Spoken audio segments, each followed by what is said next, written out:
When Only Memories Can Fill the Cracks, by Rebecca Tucker. When I was a teenager, I drew the floor plan of my house a lot. It helped me tell stories about my family, where it was important to understand the view I had from my bedroom, or that there was a dividing half wall between the kitchen and the living room in an otherwise open concept house. I draw lines to illustrate the trajectory of our tiny dog, who'd ricochet against the fridge, scramble down the hallway, bank off the doorframe into my parents' bedroom, and steal a pair of socks. If I adjusted the scale of my drawing, I could show how close the house was to a nearby conservation area, and to the river beside where I'd sneak cigarettes and spray myself with CK1 perfume before returning home, as though my mother wasn't wise to the fact that the wooded areas of Gulf don't smell like a department store fragrance. My parents sold that house last fall and moved into my mother's childhood home, Nana's house to me. Nana is still alive, but her dementia means she's been relocated to a retirement community, leaving her house empty. It wasn't an easy process. My parents, looking to downsize, hadn't found anything suitable after 2 years of looking, and Nana, fiercely independent and living alone since the death of her husband more than 30 years earlier, wasn't ready to let the house leave the family.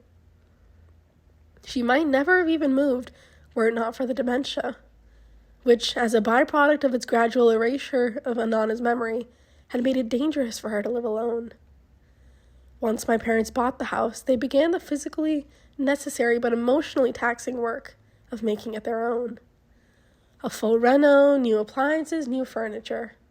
In addition to Nana herself, most of the stuff that reminded me of her, the baby blue shag carpet, the just-for-show purple towels in the upstairs bathroom, the Jesus portrait hanging above the staircase, is gone too. Nana, for most of my life, would spend hours in conversation with me, in person at her house in Gulf, then over the phone once I moved to Toronto. Last time I saw her, she remembered me as her granddaughter, and that took 30 minutes. Nana is physically recognizable to me, but the version of her who exists in my mind, the woman who anchored my family down, now lives only in the objects I connected to my formative memories of her. The kitchenwares, framed photographs, and textiles that were split among her living family members after my parents bought the house. They were once just home furnishings, but are now a direct line to a person in the middle of being erased. When I think of my parents' new house, I draw the floor plan to Nana's house in my head. Then I fill it with all her physical belongings. The ones that still remind me of her, the ones I couldn't save and that I'll never see again. Even though my Nana is still alive, I include her. When architects go on digs, the artifacts they uncover serve as irrefutable scientific evidence of the past, but they're also objects that connect us to this past on a more visceral, sentimental level than carbon dating. Physical artifacts can, to the trained eye, go well beyond confirming the existence of history. These objects tell us about habits, customs, fears, superstitions, victories celebrated and losses mourned. They tell us that people existed, and they tell us who these people were. When my mother's family moved to Canada from northern Italy in 1959, they were stuffless by necessity because there was no home ready for such things. The four of them, my mother, her older sister, and my Nana and Nano, first rented part of a house in a predominantly Italian neighborhood in Gulf, later renting a whole house, all the while saving money for the plot of land they would eventually buy, not far away, by slowly buying only the stuff they needed. A matching pink couch, love seat and chair, and a tufted brocade couch for the basement. A television with knobs you twist to change the channels. A solid wood kitchen table so massive and imposing, I always imagined they lowered it in with a crane before the house had a roof. After her husband died in 1984, and I think even before, Nana didn't replace things often, if ever, giving the impression that everything I ever knew Nana to own was all she had ever owned. In my mind, she and her furniture, her pots and pans, her plates and cooking tools, are all inextricable from her. They were always in the same place, and consequently always in the same place as her, and always in the same condition. Nana and her things were constants, and while the stuff wasn't expensive or elaborate, it was hers. She favored old sets of dishes for weeknight dinners of meaty pasta, perfect fried chicken cutlets with garlicky parsley, studded mushrooms, and ancient Tupperware for food storage. When things broke a little, she kept using them. When they broke a lot, she would fix them. There was a system to the way things were cared for. No plate or glass ever hit the kitchen table without a coaster or placement beneath. Nana cared about her home and possessions not because they were expensive, but because she bought them with her own money and kept them in good shape. Her independence reflected in the purchase, the care and the maintenance of a set of powder pink living furniture that may have well been brand new, were it not for the sort of awful late 60s hue. The way Nana viewed her home and her things reflected how she viewed herself, and vice versa, with meticulous grooming, diligent upkeep, and the ability to either work around breaks as they happen or fix them on her own. She cared for herself like a person who had the potential for permanence. There came a point when things began to degrade beyond her capacity for repair and upkeep. At first, this had to do mainly with Nana's physical limitations.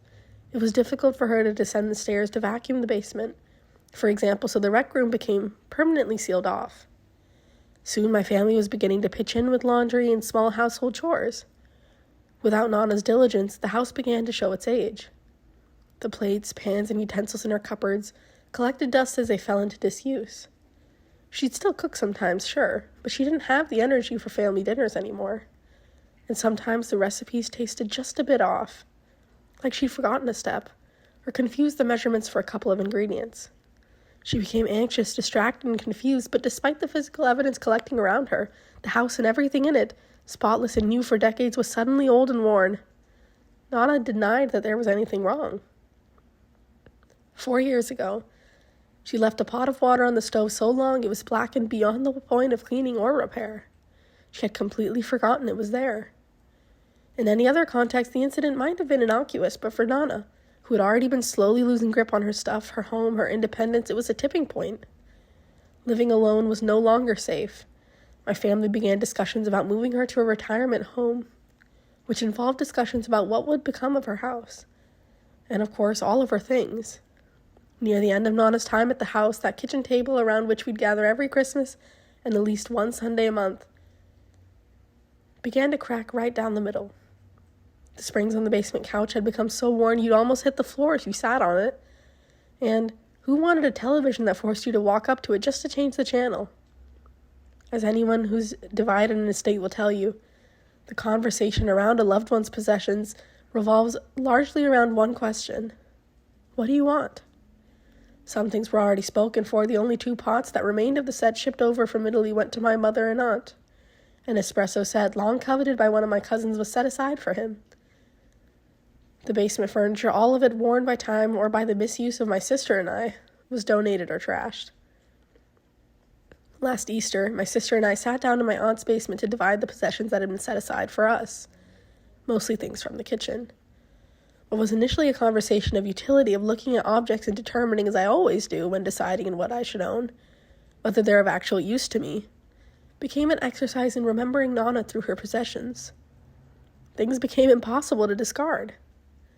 When presented with the physical manifestation of every Sunday dinner I'd ever eaten, invisibly imprinted with the memory of the woman who cooked them as I watched over her shoulder, I couldn't imagine living without any of it. I took broken Tupperware that might have once carried leftover lasagna from Nana's house to ours, and a full set of cutlery despite already owning more than enough forks. I took a giant gilded soup tureen that I had never even seen before because I knew it was a part of a set that had been carefully carried over on a boat in 1959, and an awkwardly shaped tall spouted pot whose only use as far as I can tell is boiling water. I wrapped it all up in a set of rags, threadbare after years of use, dusting the framed photos of Nana, which along with some wedding gifts and pieces of jewelry were the only sentimental things I knew Nana to own, that are now vacuum sealed and packed away, to preserve Nana's crisp-hemmed edges, never again to be used for their intended purpose. In Nana's things, I can still see her the way I remember her best, proudly self-sufficient and independent. And if I keep her things clean, in good working order and in good repair, I feel like I can keep that Nana, the one she fought herself to maintain.